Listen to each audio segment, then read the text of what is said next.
que os Estados Unidos, cuja política tem sido sempre conosco de inteira compreensão e amizade, se encontraram diante de uma realidade diversa da que tinham pressuposto.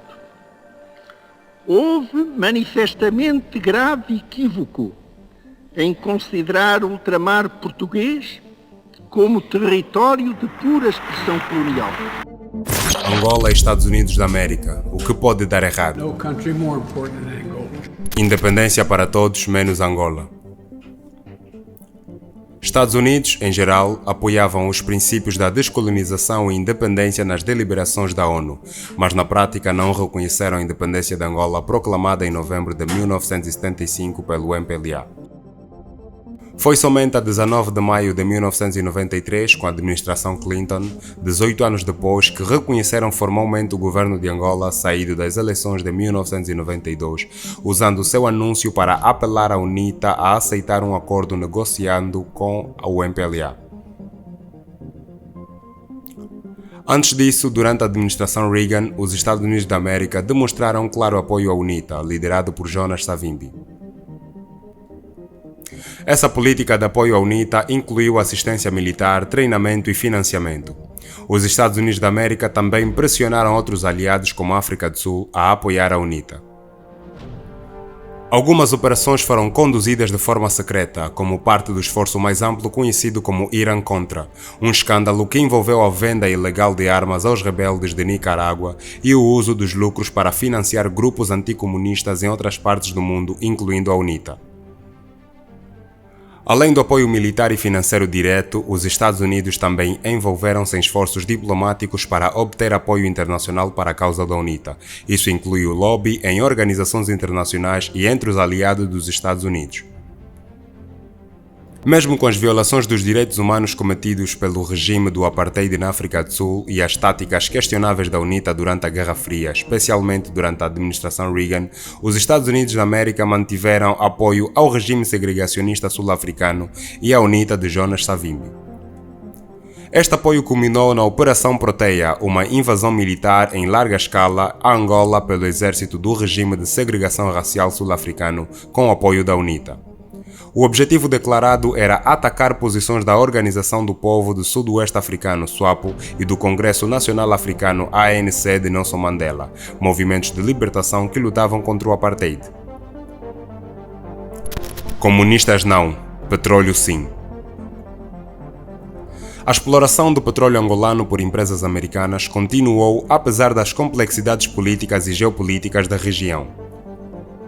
Não pode ser continuar a eles chupar o nosso petróleo, porque nós estamos em guerra e não queremos que os americanos continuem a trabalhar no Malongo. Então qual é a solução que os senhores têm para o Malongo? A solução, todos os americanos têm que se abandonar empresa de Malongo e que regressem urgentemente no seu país, até que melhorar a situação de Cabinda. A Chevron manteve operações na região offshore de Cabinda, no norte de Angola. A Gulf Oil Corporation esteve envolvida em atividades de exploração na região durante o conflito. A Cabinda Gulf Oil Company, uma subsidiária da Chevron, foi ativa na exploração de petróleo em Cabinda, palco de parte significativa das atividades de exploração. A America Oil Company também participou em operações de explorações offshore em Angola durante a Guerra Civil. As atividades de exploração eram principalmente concentradas em áreas offshore, onde foram descobertos campos petrolíferos significativos. Dados estatísticos do Departamento do Comércio norte-americano apontam que no período de 1985 a 2003, Angola exportou para os Estados Unidos da América mercadorias no valor de 42,9 bilhões de dólares.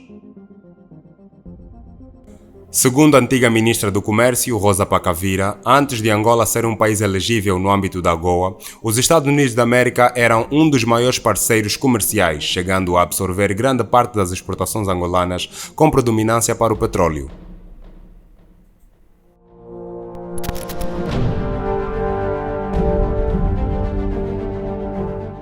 A guerra em Angola, fomentada a partir do exterior pelos beligerantes blocos ocidental e soviético, teve fim em abril de 2002 com a morte em combate do líder da UNITA pelo exército angolano.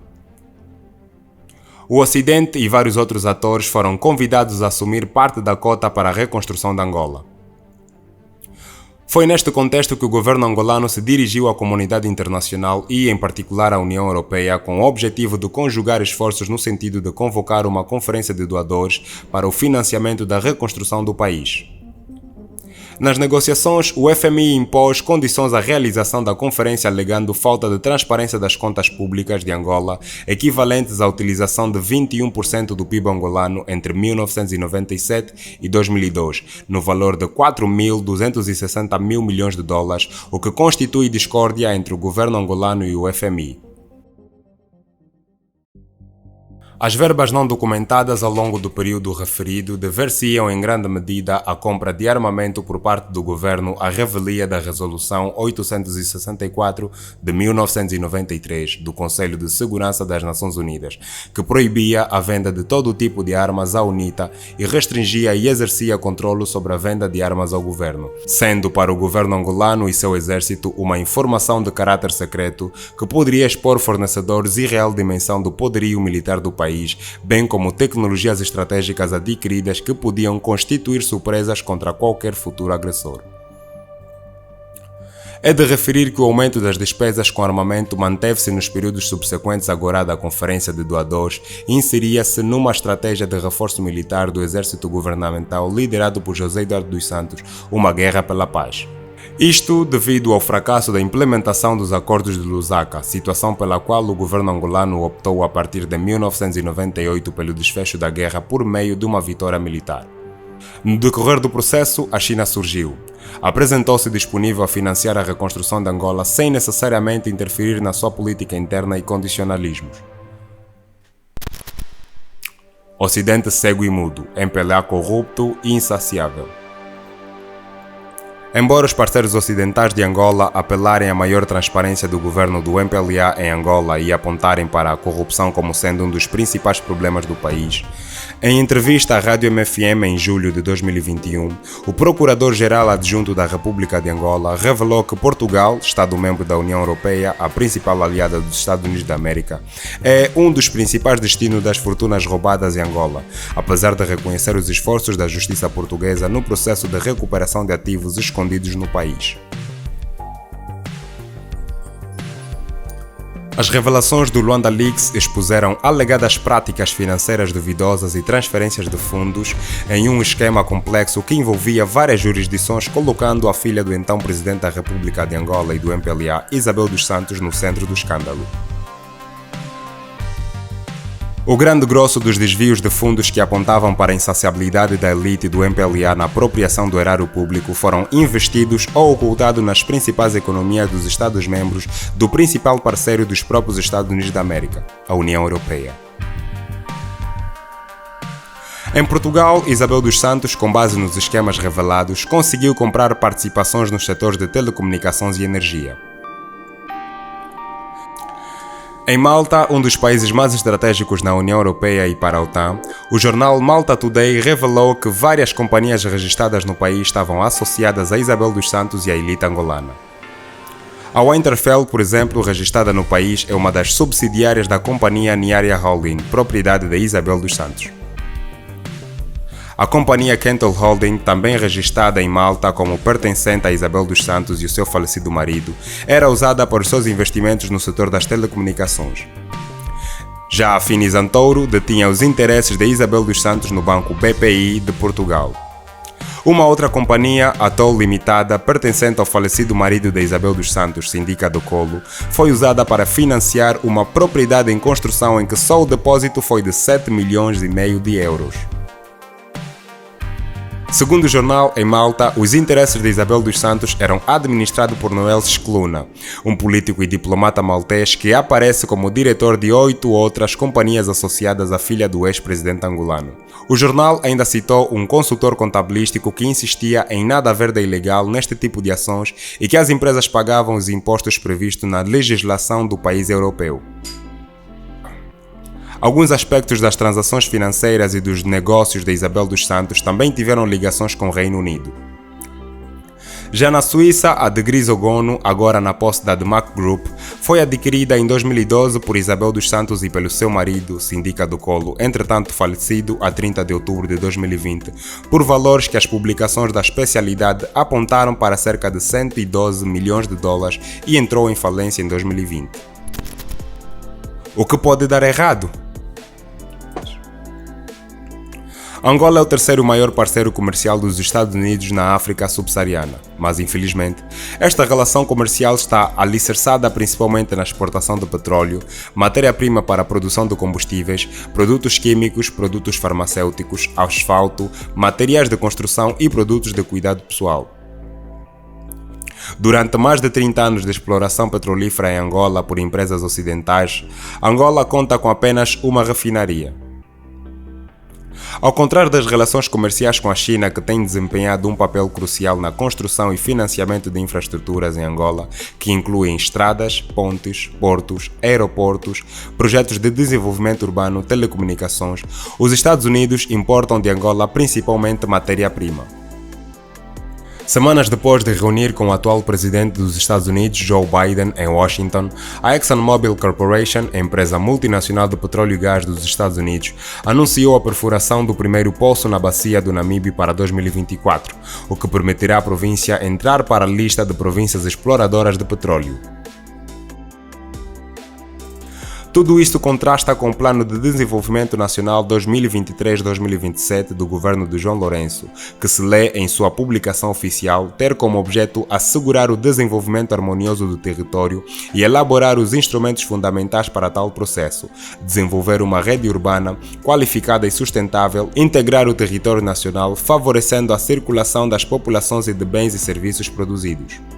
O Programa 2.3.1 do PND prevê o apoio à produção, substituição das importações e diversificação das exportações.